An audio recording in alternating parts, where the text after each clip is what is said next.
eventually the fiat currency cycle, the experiment, fails. And that's what we all can feel is happening. This is what happens to fiat currencies. It all ends up in the garbage bin, the bargain bin, at a garage sale worth nothing more than a memento, a relic, a piece of history, versus anything with real value. It's just, that's all it is. That's all it's worth. A lot of assets will get obliterated while your gold's going up, and then you can reinvest the gold after you get to the other side. Reset happens. Yeah. You need to have access to it. You need it to be close so you can get to it. It only goes to 50,000 because that's how much people want it, and they are buying it all along the way, pushing the price higher and higher and higher. This is Gold Rush Hour, episode 7.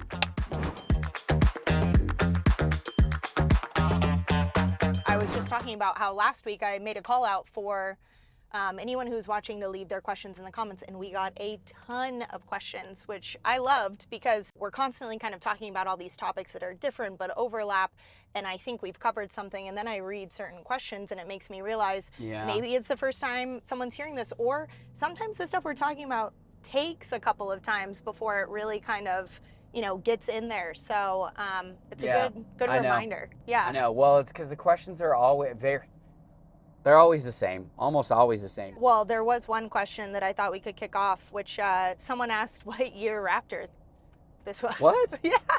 They said that they had one and that they loved it. And it's the best. Yeah. It's a 2023. Okay. And it's just the V6 version, but it is hands down the best car. Like, people, I'm a car dude. I love cars. I always have. When I was a little kid, you couldn't even see the drywall in my room.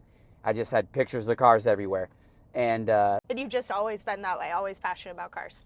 I mean, yes. Like, I can't even remember a time that I wasn't. I played with Hot Wheels, I had these little micro machine things, and I remember I'd make my mom go buy calendars of the cars for the year, and then I would throw the calendar in there. I'd just take all the pictures out and put them on my wall. Nice. Yeah. So, but yeah, this is a 23 Raptor, and it's, in my opinion, it's the best all-around car that you can own. Whoever you are that has a Raptor out there, I'm sure you agree. Yeah.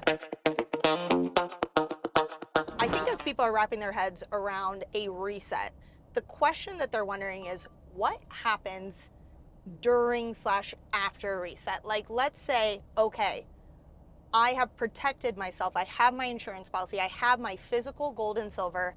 How do I actually use it? I think that's where people are trying to visualize what that looks like. Yeah, and that really depends on what phase we're in, right? So, and hopefully you've built a portfolio of gold and silver that is diversified and is strategic, right? That's what we do, is we build portfolios that are strategic based upon what your goals, objectives are, and like what are the things inside of a reset that you need to be prepared for. So, and that nuance is totally different for a lot of different people. But, you know, if we're in the bartering stage, then you're probably going to need some silver and some smaller fractional gold pieces to barter with. If we're in the after the reset and things have settled down, you've used your gold to transition your wealth from prior to the reset to after the reset, you're probably ahead, and now you can start to look at, what do I want to do with it? Do I want to diversify that now into really dirt cheap real estate, or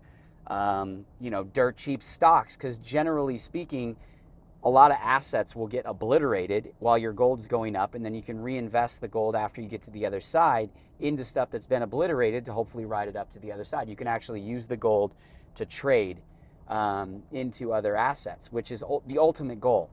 Right, that's when we talk about not just surviving, but thriving on the other side, right? Yes. It's not that you're just going to protect what you have, but you're actually setting yourself up for a position of power and success on the other side as well, too. Yep. That's what our strategy is all about, really. One of the things that I always see, too, is people go, well, if gold goes to $50,000 an ounce, who's going to buy it, right? Mm-hmm. Common question, but think of it this way, super simple. The only reason that gold's price goes there is because of supply and demand. It only goes to 50,000 because that's how much people want it, and they are buying it all along the way, pushing the price higher and higher and higher. So if gold's at 50,000, there's buyers at 50,000. If gold's at 100,000, there's buyers at 100,000. People are trying to escape the system and get into something that's going to actually preserve their wealth, right? Right. And these are people that are probably earning income and needing to get into gold and silver to protect themselves from that just being completely wiped away, right? Any kind of excess earnings or excess assets that they need to get out of and get into gold, that's what's going to keep pushing the price higher and higher and higher. Now, it'll stop going up when the demand stops pushing it there. Mm-hmm. So at every price level, if it's at a price level, it's not arbitrary. It didn't just go to 50,000 because it just went to 50,000. It has to get there through buying mechanisms. Does that make sense? It does make sense. Yeah. So there's always buyers in the market at every price. That's why it is the price that it's at. If you own gold now and you bought it at 3,400 and it goes to 50,000, guess what? There's going to be people that are willing to buy it at 50,000. Yeah, absolutely. Otherwise, they wouldn't get there. Correct. Oh, look, a Carrera GT. That's a $2 million car. No, I'm a car guy. That was a $2 million car. In like a shark blue. It must have been a wrap. I've never seen one in that color before. And there was a GT3 in like shark blue or voodoo blue right behind it. That was really cool. You never see those driving around. I saw multiple people ask about storage, and they were curious our perspective on that. What do they do? Again, like they're ready to take the move.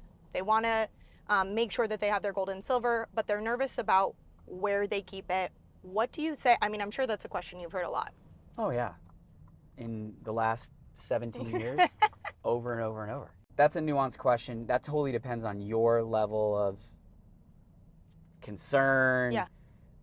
100%. So like if no one knows you own it, then having it like in a floor safe or hidden somewhere, like, I mean, I had this neighbor who her dad had bought a bunch of junk silver and gold like in the 70s and 80s, and he had hidden it in the drywall, behind the drywall, like between the studs. Yeah.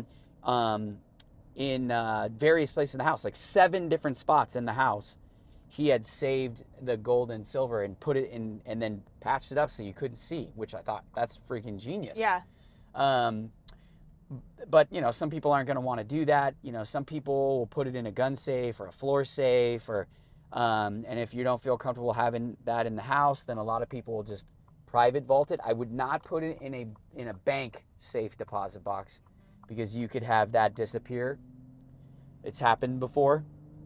We've had clients that's happened before, but like a private vault someplace, like a lot of our clients will store with couple of the different vaults that we have access to here in the Valley that are not owned by us, that they're independent, privately owned, reputable vaults, and those are great places. But I kind of like to have, unless you live in Arizona, I wouldn't want to vault it in Arizona because reset happens. Yeah. You need to have access to it. You Right. need it to be close. Right. So you can get to it. And even if there was a reset, I'd want my stuff out of the vault and with me no matter what, because at that point, I got to know I can trust the desperate people that run the vault. They might Right. be desperate, Right. right? And are they going to block access to it and then shut it down, right? So during that period of time, I'm going to want that in my hands, right? No matter what. So a lot of different options, but you got to do what's comfortable What's for you. right for you? Yeah. I mean, somebody like you or me, I'm not storing it at my house. You're not storing it at your house because we're too visible. Totally. People know what we do. I'm not keeping any of it there. I have to keep it at a vault because that's the only safe option for me, right? You know, each type of gold and silver is going to do a different job. So like if you had junk silver or silver rounds or silver eagles, that's going to be more of your bartering type metal. Or like 10th ounce gold coins or bars or grams of gold, you could barter with that for sure. That's always a good option. I'm going to reserve my pre-1933 gold coins. I'm going to use those for my asset protection and my long-term like transition from hyperinflation through a reset and get to the other side. That's what I'm using that for. You know, hopefully we never get to a bartering situation. You don't need to do that. But you definitely want some there for in that instance that you might need to barter with, which is going to be small denomination gold or silver, junk silver. I like dimes and quarters, like old pre-1965 dimes and quarters for that kind of stuff. in a reset. Yeah. But most of the time, you're definitely going to use the gold. I'm going to use gold first and foremost, and I'm going to use pre-1933 gold coins as my mechanism for preservation to get to the other side, because A, it's never been confiscated, because I do have a concern in a reset that it might be confiscated, and B, the premiums will rise dramatically during periods of demand like that, Yeah. which, you know, premiums are very low right now. It's a super good opportunity to buy, and I think you're going to see very high premiums, probably higher premiums than we saw in, you know, 2000, the mid 2000s, or even maybe even into the late 80s. Opportunities there for huge premium growth, because Yeah. demand will go through the roof. Definitely. You know, Elon Musk came out yesterday and actually blasted the big beautiful bill and all of the additional government spending. And it's again interesting to me because there's always been news around our debt and government spending, but it feels like more and more people are catching on. Mainstream news talking more and more about just like the debt being unsustainable. And I know we talk about this every week too, but it just continues to accelerate and there's really no end to the spend. I brought something with me. So I don't know if you know that I'm a avid garage sailor. No. Did you know that? No. So I have been my whole life. I love flea markets. I love yard sales, garage sales, estate sales. Have you ever rolled up to one and they recognized you? No, they haven't. They haven't. But I actually. It'll happen one day. I always go with my shades and my hat. You know, I'm Oh, you do? I'm a good bargainer, and I'm always trying to get a deal. Yeah, I have a lot of collections. But this past weekend, no joke, was just mobbing around Saturday morning. I just followed the signs, go around. I was at a garage sale. I was rummaging through a bin of like postcards and scrap paper and things of that nature. And guess what I found? I brought it with me to show you. This is a Venezuelan $100 bill. A failed fiat currency. Yeah, no kidding. Right? Was this person that you were buying this from Venezuela? No, they just had some currency collections over time. This was something they had gone there. They said that they got it.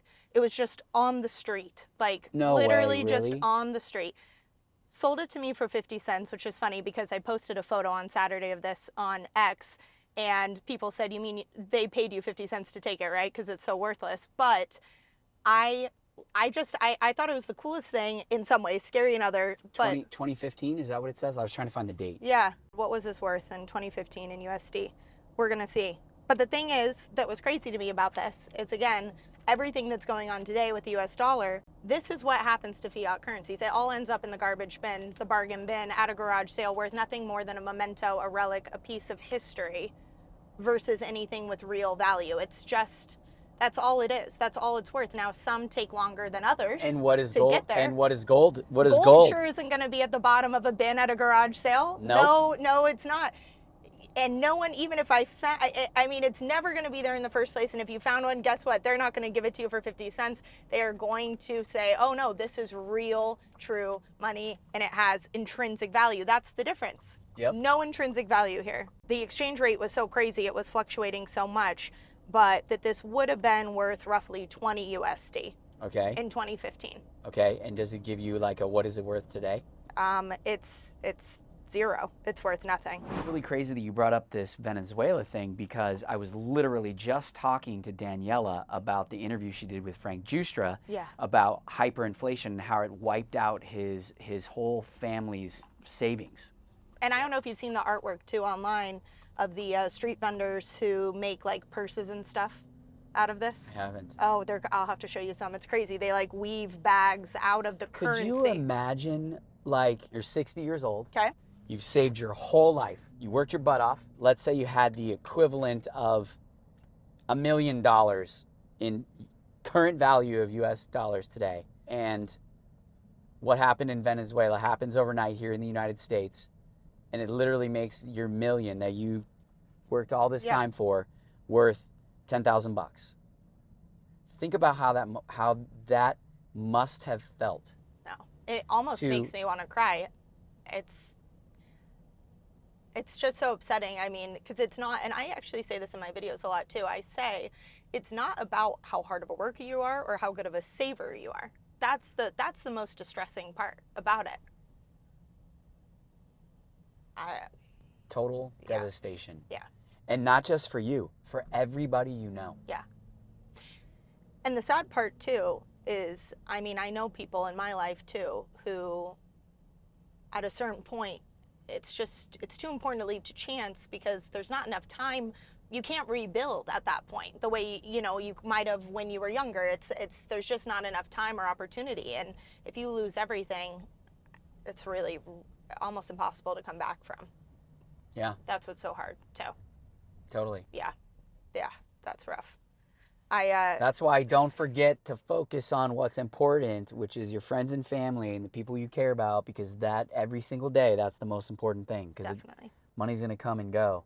And unfortunately, it's going to hit here hard like it's hit other places hard too, because we're on the same path. Yeah. The same trajectory. You got emotional. It made me a little emotional. Where do you feel like that comes from?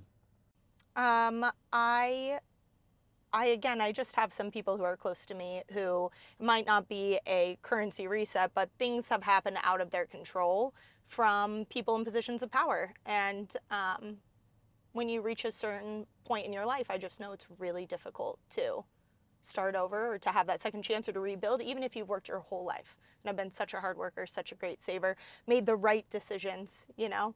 I think I get emotional because it's just really messed up. It's messed up. It's messed up that the system we live in just doesn't, it's not built, and I say this all the time too, it's not built for you, right? No. It's a hard truth. As someone who's pretty optimistic and positive, it's a tough pill to swallow, but I'm also a realist, and that's the reality that we live in. Yeah. So, like that being said, I'm sure like you're, excuse me, like reading books and stuff and like diving deeper and trying to figure out even more, like what have you been into lately? What have you been reading, or what have you been? Definitely. I've been reading a ton. I've been trying to just further my scope of everything. Someone out there, actually, his name is Kendall, a fan of the channel, sent me a book last month. Everyone's probably heard of it, End the Fed by Ron Paul. But I'd actually never read it. I just finished it last week. And it's crazy because that book was written, you know what, almost I think 17 years ago now, and it stands up today exactly the same way it did then. And of course, it's all about government spending and the debt and all these things that we're talking about, and just number one, that the Federal Reserve never should have been created, and the powers that it has today were never intended. And now that it's in this position, and now all these monetary controls, nothing is actually making the system calmer. All we're having are these more wild swings, and how papering over the system is never going to be the solution. And again, that was written almost 2 decades ago, and it's just as relevant today as it was then. I also just started What Has the Government Done to Our Money? Bless you. Which is, I think that one was written maybe in the 1940s. That was a recommendation by, I don't know if you're familiar with Mario Mineco, 60. Yeah, he recommended that to me. And it's, again, fascinating to me that I'm reading something that was written almost a century ago. In that case, same principles, same concerns, same issues that were happening back then that are happening now, except what we're seeing is what a lot of people predicted then, predicted now, and now it's happening, which is eventually the fiat currency cycle, the experiment, fails. And that's what we all can feel is happening. You reach the end, eventually you just run it up to the point where there's nothing left. It's just happening so quickly. But yeah, I love book recommendations. So actually, I will say that too. Any other book recommendations out there, leave them in the comments. I'd love to hear. I'm building a library right now. So nice. I've got about 15 actually already on the list. Well, I love how passionate you are about it. Like you get excited about it, and you want to learn more, and you're always excited to do the videos. It's really cool. Yeah, I think today someone at the company said that they were always in our meeting this morning, a truth seeker. And I think it's something I've always thought, but recently with all the work I'm doing, it's like I cannot get enough is kind of how I feel. There's so much out there to learn and consume. There's just one other question maybe that, again, kind of like an interesting one. Someone asked, what does ITM stand for? International Tangible Money. International Tangible Money. Yep, because it's international, it's Tangible in your hand, real money. There It's you the go. only one. I love that. Yep. Yeah, yeah. Yeah, people always speculate, like, what does that mean? What does that mean? I know. But you don't want to be people are like International Tangible Money Company, you know? ITM. But it is awesome when you know that. I think it's great. It's a great acronym. So very cool. Yeah, totally. My dad came up with it in 1995. Yeah. And the Long same time way, ago. the same way I was saying that the things I was reading about that were written, you know, whether it was 20 years or 100 years ago, are still relevant today. International tangible money, gold, exactly the same today. Yeah. Yeah. No doubt. Not going to change anytime soon. It's only going to be emboldened, I think, in more and more in people's minds, too. We've been trained over the last 50-something years to think that gold's not money. You know, our grandparents knew for sure that it was. You know, they lived inside of gold as money, and they've done a really good job of making us think that gold is not money. Yeah. And I think more and more people are waking up to the fact that it is, and you know, the more people that own it, the better off we're all going to be. That's for sure. Definitely. Well, I think I've only got one more question for you. Okay. Do you want to go get some coffee? Ah, yeah, let's do it.